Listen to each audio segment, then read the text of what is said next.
Welcome back to Houston Life. As we celebrate Black History Month, we're highlighting two brothers whose talent made them known all over the world, while at the same time, their race kept them from simply walking through the front doors of venues where they performed. Yeah, Fayard and Harold Nicholas, the Nicholas brothers, are considered some of the greatest tap dancers of all time. And now through Fayard's granddaughter, Cathie Nicholas, their legacy lives on right here in the Houston area. Stretch 1, 2, 3, 4, 5, 6, 7, 8. 1, 2, 3, 4. When Cathie Nicholas moved from Los Angeles to Houston a few months ago, she quickly found a place where she felt right at home, inside a dance studio. Here at Point of Grace Dance Studio in Katy, she's teaching young dancers the same techniques she learned as a child. For Cathie, dance isn't just her passion, it's also in her DNA. There's been an art exhibit called Regenerations. It was just at the Academy Awards Museum, and they had some memorabilia for my family, so we've been kind of touring with them. We were just in Detroit and LA. Cathie's late grandfather, Fayard Nicholas, was one of the most famous dancers of the 1900s. Fayard, along with his brother Harold, were the legendary Nicholas brothers. Starting in the 1930s, the Nicholas brothers performed with and for some of the most influential people in the world, and earning honors that most people can only dream of. I saw my grandfather get his Hollywood Star on the Walk of Fame. I was old enough to remember when they got their Kennedy Center honors with President Bush at the time. And these were just my spring breaks. You know, these were just a regular Tuesday. Was it true that Rosa Parks is a family friend? Oh yeah, Auntie Rosa, yes. Rosa Parks lived in Detroit, and the Detroit winters got too cold for her. So she came to Los Angeles and lived with my grandmother for about 6 months out the year. We have beautiful pictures of her at my dad's birthday party. She came to my sister's school and took a picture with 500 students in the Los Angeles Unified School District.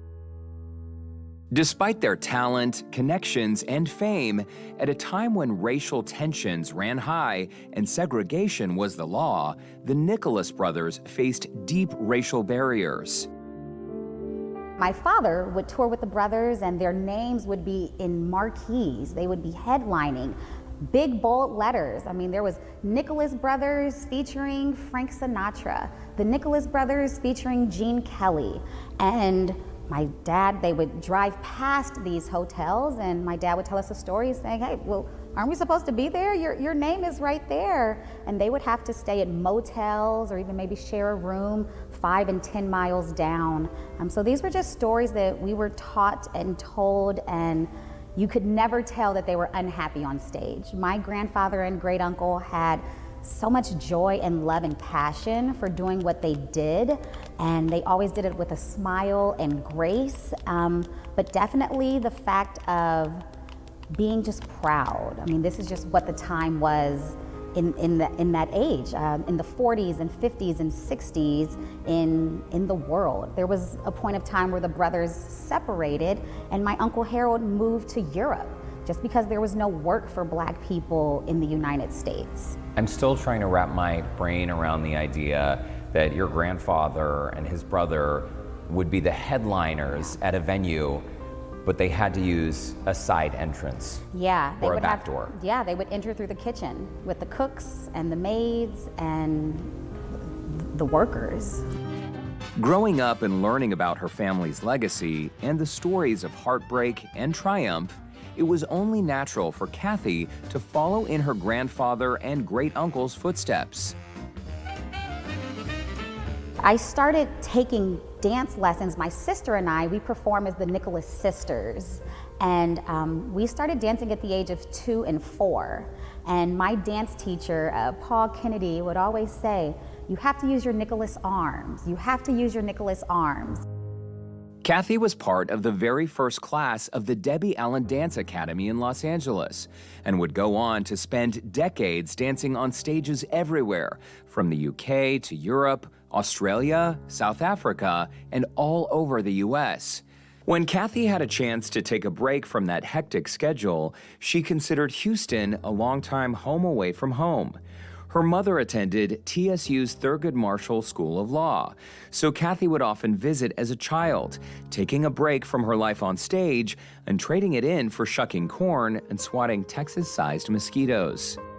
So my great-grandmother was one of the founding members of a lot of organizations at Antioch Missionary Baptist Church, which is the oldest black church in Houston. It's the downtown location on Clay Street, and she was a member of the NAACP Houston branch. Recently, when it was time for a life change, Cathie chose to make Houston home for good, where her family roots run deep.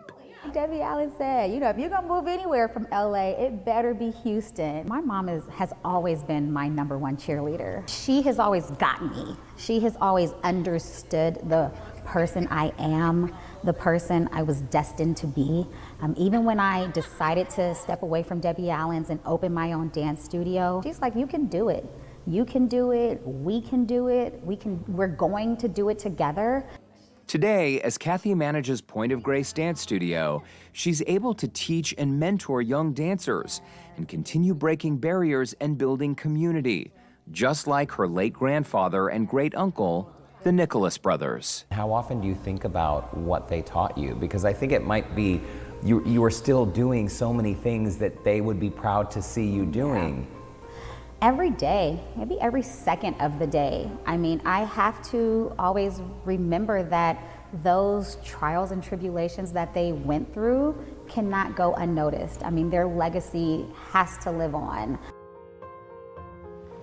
Pretty incredible, right? Quite a legacy that's living on through her and picking Houston and all the different layers of roots is it's so fascinating. Well, and by the way, so the Nicholas brothers, they were not alone in their journeys. So black musicians or black performers in the 1900s, people like Nat King Cole, Louis Armstrong, Harry Belafonte, Sammy Davis Jr., they all faced similar struggles and pushed through it somehow, essentially navigating this complex life of being super famous, but also having incredible racial barriers to break through. Like the ups and downs of their careers, it just, as Cathie just said, it cannot go unnoticed. It's so interesting. It's like, entertain us, but you can't sit at the table with us, And Right. It's like that dynamic. It's not fair. It's not fair. No. And we've come so far, but given the climate in the world today, I think we all are getting a really hard look at just how much work still needs to be done. That's why these stories are so important. So if you'd like to learn more about the Nicholas brothers and Point of Grace Dance Studio, we of course have provided links on our website, HoustonLife.tv. All you have to do is look for the Scene on Houston Life section.